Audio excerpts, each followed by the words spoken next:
Welkom by ons bespreking oor dubbelinskrywings-rekeningkunde. Hierdie stelsel is noodsaaklik vir die handhawing van balans in finansiële rekords deur te verseker dat elke transaksie beide kante van die rekeningkundige vergelyking beïnvloed en sodoende finansiële integriteit te bewaar. In dubbelinskrywings-rekeningkunde, elke joernaalinskrywing beïnvloed ten minste 2 rekeninge. Een rekening word gedebiteer en 'n ander word gekrediteer om te verseker dat die rekeningkundige vergelyking gebalanseerd en akkuraat bly. Die rekeningkundige vergelyking, bates gelyk aan laste plus ekwiteit, word gehandhaaf deur die reëls van dubbelinskrywing. Hierdie balans is noodsaaklik vir akkurate finansiële verslagdoening en weerspieël die ware finansiële posisie van 'n besigheid. Dubbelinskrywings-rekeningkunde speel 'n belangrike rol om te verseker dat finansiële state akkuraat en gebalanseerd is.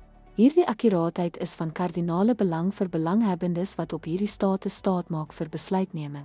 Ten slotte, die nakoming van dubbelinskrywings-rekeningkundige reëls is fundamenteel vir die handhawing van gebalanseerde en akkurate finansiële rekords. Hierdie praktyk verseker die integriteit van finansiële state, wat noodsaaklik is vir enige besigheid se finansiële gesondheid.